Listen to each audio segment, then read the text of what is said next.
Salut les HFinautes, ici la HFI Academy et aujourd'hui le thème de l'émission La Voix, c'est quoi? Eh bien écoutez, tout d'abord, bonjour à tous, contente de vous retrouver. Le thème de ce 5e épisode, c'est un notaire, ça réitère. Bonne émission. Nous sommes donc en bonne compagnie de Maître qui est venu avec sa collaboratrice Mélodie. Je vous remercie d'être là. Bonjour. Bonjour, vous connaissez le thème de l'émission? Vous l'avez entendu? Les notaires? Un notaire, ça réitère. Ah, c'est pas faux. En fait, on a préparé 4 questions qu'on va vous poser et on a envie de savoir un petit peu à quoi ça sert un notaire. Souvent, on entend dire qu'un notaire, c'est barbant, c'est strict. Est-ce que c'est la réalité? Parce que quand on vous voit comme ça souriante, on n'a pas l'impression. Non, je pense pas que ça soit vraiment vrai. Je pense que les mentalités ont vraiment beaucoup changé. Parce qu'on voit arriver une vague de super jeunes notaires qui sont plus dans la communication, dans le relationnel avec le client, qui veulent rassurer le client. Et je pense pas forcément qu'on soit strict, qu'on soit lointain des clients. Par contre, il est vrai qu'on peut paraître barbant parce qu'on demande des tas de documents. C'est administratif en fait finalement. Il s'agit de la loi quoi. Oui, mais c'est pour protéger les clients. L'important c'est qu'une fois que les clients soient passés chez nous, quand le dossier est fini, que tout soit réglé, ils soient informés de tout. Soit fini. Voilà, qu'ils aient toutes les informations, qu'il n'y ait plus de problème. Quand vous parlez de jeunes notaires, Mélodie, vous êtes notaire? Moi je suis diplômée notaire, oui, pas encore notaire associé ou salarié, mais j'ai le diplôme de notaire. Et sans vous demander votre âge, je ne me permettrai pas, mais c'est quoi un jeune notaire? C'est à quel moment on est... il y a 7 ans après le bac. 7 ans après le bac. Voilà, moi, j'ai 28 ans, je le dis, je l'assume, il n'y a pas de souci. C'est l'âge que je vous aurais donné. Ça va alors. On entend souvent dire que les notaires ça coûte cher, qu'est-ce que vous en pensez en fait? Ça peut impressionner les clients quand on leur annonce le montant des frais. Moi-même, je suis pas à l'aise quand je leur indique. Mais il faut savoir que nous, on a une toute petite partie sur le montant des frais de notaire. C'est pas vraiment des frais de notaire, c'est des frais d'acquisition finalement quand c'est une vente. Et la plupart, même la majorité, vont à l'État, comme ça vous expliquez. En fait, dans les frais de notaire, il y a 4 postes. Le premier poste, c'est la rémunération du notaire. C'est à peu près 0,8% du prix de vente. Ensuite, vous avez les formalités quand on fait des courriers pour les différentes administrations. Chaque courrier, en fait, est facturé à un petit montant. Donc, selon les dossiers, c'est pour ça que les frais peuvent varier. Plus le dossier est complexe, plus on va faire de formalités. Vous avez les débours à l'administration. Les débours, c'est ce qu'on doit payer pour obtenir des pièces. Donc, qu'on facture au client, mais qui est pièce payante de toute façon. Et enfin, la majeure partie des frais de notaire sont les droits d'enregistrement qui sont quand même à 5,81% du prix.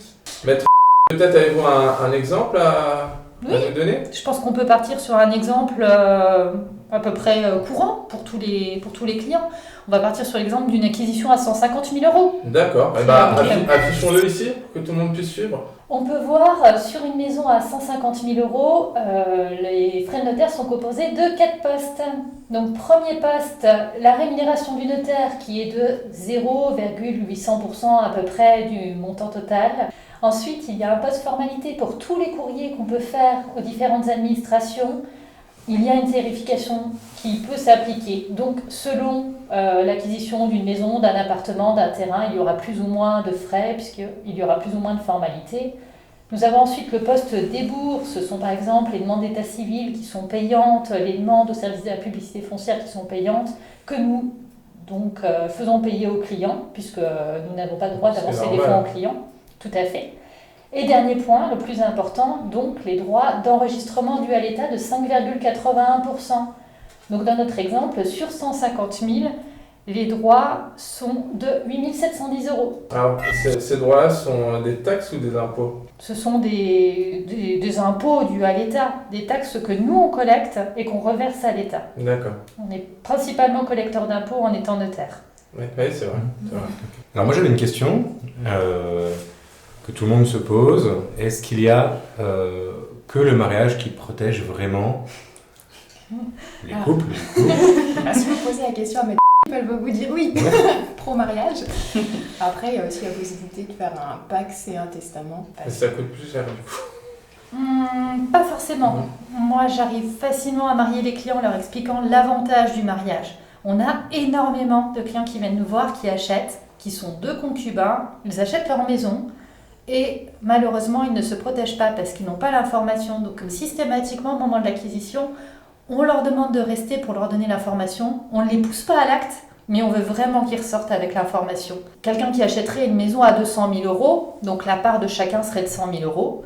Au moment du décès, les gens vont vouloir faire un testament pour léguer leur moitié de maison aux survivants. Ben oui, ils vont se donner 100 000 euros, ils sont concubins. Il faut savoir qu'entre étrangers, il y a 60% d'impôts à payer à l'État. Pour recueillir le bien, il va falloir sortir 60 000 euros. Donc ça va conduire à la vente de la maison. Ils nous auraient vus, on leur aurait simplement dit que rien que le fait de se paxer, ça élude complètement l'impôt. Ok. Donc c'est hyper important. Après, on peut aussi également leur apporter des informations supplémentaires. Il faut quand même réfléchir à ce que ça peut apporter parce que le PACS et le mariage conduit à une imposition commune. Et parfois, on a des clients qui nous disent non, on préfère payer les 60 000 euros plutôt que de devoir payer les impôts à deux. Donc c'est vraiment du cas par cas et c'est important de pouvoir en discuter avec nous, sachant qu'en plus, ce conseil chez le notaire est gratuit.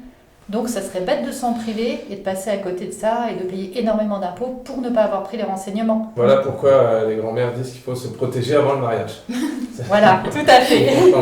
Et alors, comment on choisit son notaire? Je pense que c'est une question de feeling surtout, parce que bien souvent, les clients vont demander à leurs parents, à leurs proches. On aboutit à des notaires de famille. Alors les notaires de famille, il faut savoir qu'au fur et à mesure, les notaires partent en retraite, donc on n'a pas forcément les mêmes. Mais les études existent toujours. Voilà, les études existent toujours. Donc on peut aller voir un notaire, si le notaire nous convient, ça passe. Mais si on sent au premier rendez-vous que ça ne va pas aller, que le courant passe pas, on confie quand même une part importante de notre vie. Donc si c'est finalement pour que ça fonctionne pas bien, vivre un mauvais moment, que ce soit n'importe quel dossier, que ce soit une acquisition, un mariage, un décès, il faut vraiment se sentir pris en main et avoir confiance. Donc s'il n'y a pas de confiance, il ne faut pas se sentir obligé d'aller chez quelqu'un en particulier. Il faut penser à leur dire que finalement leur dossier n'est pas bloqué chez un notaire en particulier. Hein, ils peuvent venir nous voir et on récupère leur dossier chez le confrère, ça, il n'y a aucun souci. Quoi. Entre confrères, ça se fait, oui. Ah oui, ça se fait, oui. D'accord. Oui. Après, en termes de taxes, je crois que les taxes elles se font par département chez les notaires. Est-ce que ça coûte moins cher de prendre un notaire d'un département voisin? Non, c'est le lieu de situation du bien qui compte. Donc si vous achetez en Meurthe-et-Moselle, on sera en taxe Meurthe-et-Mosellane. Ce sont les plus hautes de France, il me semble. Comme dans beaucoup de départements. Ok. Comme dans énormément de départements. De toute façon, les frais de notaire, qu'on ait un notaire, deux notaires, trois notaires, parce que des fois on a un vendeur qui prend son notaire, l'épouse prend son notaire et la cara prend son notaire. Après, à part des problèmes d'agenda, bon, on s'arrange entre confrères, on est quand même conciliant, mais à part des problèmes d'agenda, la taxe d'un acte, c'est la taxe d'un acte. Donc en fait, la rémunération se répartira juste entre les trois notaires. Est-ce que c'est mieux pour un dossier d'acquisition de prendre le même notaire que le vendeur? Ou est-ce que c'est mieux d'avoir deux notaires différents? Ça dépend vraiment du cas, parce que si tout se passe bien, si c'est un dossier où il n'y a pas de complexité quelconque, prendre le même notaire, c'est pas gênant. Si il y a un dossier où, par exemple, s'il commence à avoir quelques complexités, des travaux qui ont été réalisés, il y aurait quelque chose de biaisé. Mais à la base, on est censé être impartial quand même. Voilà. Oui, c'est Oui, une on est profession censé réglementée. être hein. neutre, respecter autant l'avis du vendeur que de l'acquéreur. Voilà, ça dépend vraiment du feeling du client. Si le client a l'impression qu'il n'a pas une bonne communication, qu'il n'obtient pas tous les éléments qu'il veut, libre à lui de prendre son notaire. Parce que souvent, quand il y a deux notaires, nous on le voit, après c'est notre avis, hein, c'est pas contre vous spécialement. On voit qu'il y a deux études qui sont ensemble, les études se renvoient la balle. Et c'est pour ça que des fois, on se dit s'il n'y a qu'un notaire, c'est très bien. Oui, ça peut être plus pratique d'en avoir un seul pour ça, en effet. Niveau réactivité, c'est sûr que c'est toujours plus long de mettre 6 personnes en relation et de mettre 6 personnes d'accord sur une date de signature que 4. Hein. Eh ben, écoutez, en tout cas, mesdames, merci beaucoup pour votre temps, parce que du coup, on a bien compris que vous avez beaucoup de travail, votre gentillesse, et puis... merci pour l'invitation. Bah oui, avec plaisir. Je voulais pas vous faire de pub parce que ça n'a pas le droit. C'était vraiment super sympa. Ouais, c'était cool. C'était un Intéressant. Intéressant. Ouais. Ouais, ça fait du bien. Marion, Oui. tu voulais nous annoncer quelque chose de nouveau Oui, la au petite sein de nouveauté. notre agence. Ouais, la petite nouveauté au sein de HF IMO, depuis le 9 mars 2022, on est relais colis. Donc voilà, pour les personnes que ça intéresse, vous pouvez venir déposer tous vos colis Ou les récupérer. Voilà.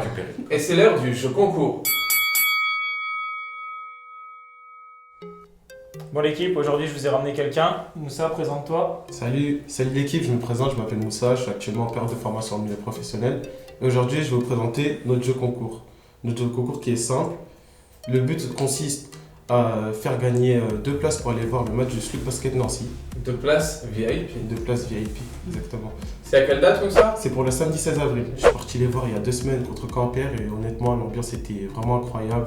C'est une expérience vraiment inoubliable et voilà, merci à HF Immobilier de m'avoir permis d'y aller. Avec plaisir Moussa. Et tu l'as vu l'entraîneur Sylvain Lautier? Ouais, je l'ai vu, franchement c'est une bonne personne, c'est mon préféré. Il va les faire monter je pense. Ouais, ils sont sur une grosse montée et je pense honnêtement qu'ils vont monter, ils sont actuellement 3e. On leur souhaite. On leur souhaite la montée. Alors ce jeu concours, c'est quoi le but du jeu? Le but il est très très simple. On va publier sur nos réseaux une photo. Je vais vous présenter la maison. Qui s'affiche juste ici. Ainsi que les caractéristiques qui vont s'afficher également. Ouais. Et le but va être de se rapprocher le plus possible du prix de cette maison. D'accord. Donc les personnes qui nous regardent, à vos estimations, c'est un peu ça le but. C'est ça. Ok. Voilà. Puis si on peut donner un petit indice, la maison voilà, sera entre 1 euro et 1 million. Merci, Si on peut se permettre. Merci. Merci à tous de nous avoir suivis pour ce 5e épisode de la HFI Academy. On est pressé de vous retrouver.